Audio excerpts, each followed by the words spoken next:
Kalu 12 inch का बर्दाश्त नहीं होगा। ये जुमला सुनते ही सेहर चौंक गई।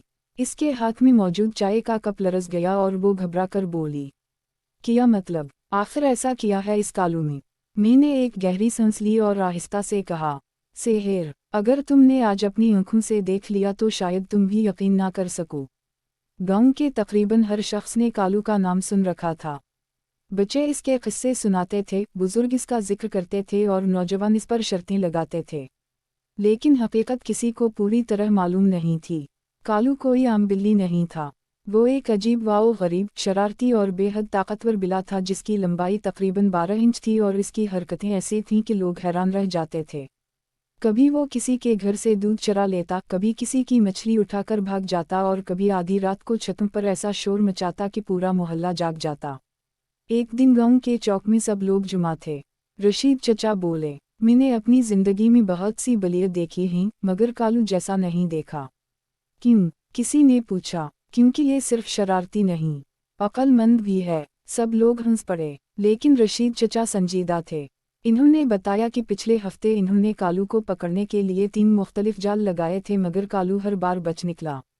ये सुनकर लोगों की दिलचस्पी और बढ़ गई। सेहर भी वहीं खड़ी सब कुछ सुन रही थी। इसने जिद पकड़ ली कि वो खुद कालू को देखेगी। मैंने इसे मना किया, सेहर, ये आसान काम नहीं। मगर वो मानने वाली कहाँ थी। अगली सुबह हम दोनों कालू की तलाश में निकल पड़े। गांव के पीछे एक पुराना बाग था। लोग कहते थे कि कालू अक्सर वहां नजर आता है। जैसे ही हम बाग में दाखिल हुए, हर तरफ खामोशी थी। दरख्तों के पत्ते हल्की हवा में सरसरा रहे थे। अचानक सेहर ने मेरा बाजू पकड़ लिया। वो देखो, मैंने नजर उठाई। दूर एक दीवार पर काला बैठा था। इसकी आंखें चमक रही थीं। वो खामोशी से हमें देख रहा था। सेहर ने धीरे से कहा, ये तो वाकई बहुत बड़ा है। मैं मुस्कुराया। अभी तो तुमने सिर्फ उसे बैठे देखा है। जैसे ही हम उसके करीब गए, काला एकदम उछला और दीवार के दूसरी तरफ गायब हो गया।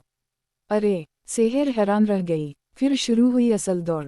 कभी काला दरख्त पर चढ़ जाता, कभी छत पर जा बैठता, कभी झाड़ियों में छुप जाता, और हम दोनों इसके पीछे भागते रहते। 2 घंटे गुजर गए। पसीना बह रहा था, सांस फूल चुकी थी, लेकिन काला अभी तक आज़ाद घूम रहा था। रास्ते में कुछ बच्चे भी हमारे साथ शामिल हो गए। फिर कुछ नौजवान आ गए। फिर आधा गांव हमारे साथ कालू के पीछे दौड़ रहा था। ये मंजर इतना मज़ाहिया था कि लोग हंसते हंसते दूर हो रहे थे। आखिरकार काला एक पुरानी चारपाई के नीचे जा छुपा।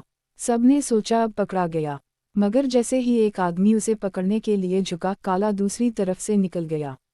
पूरा मजमा कहा लगाकर हंस पड़ा। शाम होने लगी। लोग थक चुके थे। सेहर जमीन पर बैठ गई। मैं हार गई, इसने ऐलान किया। मैं भी हानप रहा था, लेकिन एन उसी वक्त एक हैरानकुन वाक़या हुआ। कालू खुद चलता हुआ हमारे पास आ गया। सब लोग हैरत से उसे देखने लगे।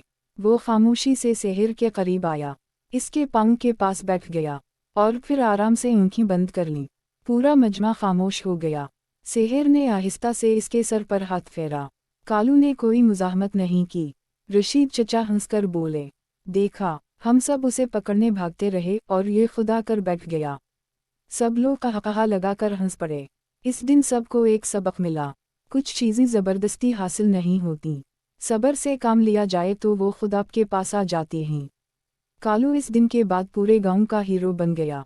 बच्चे इसके साथ खेलते, लोग इसे दूध देते, और सेहर जब भी उसे देखती तो हंस पड़ती, क्योंकि इसे याद आ जाता कि किस तरह पूरा गांव एक 12 इंच के शरारती बिल्ले के पीछे पूरा दिन दौड़ता रहा था।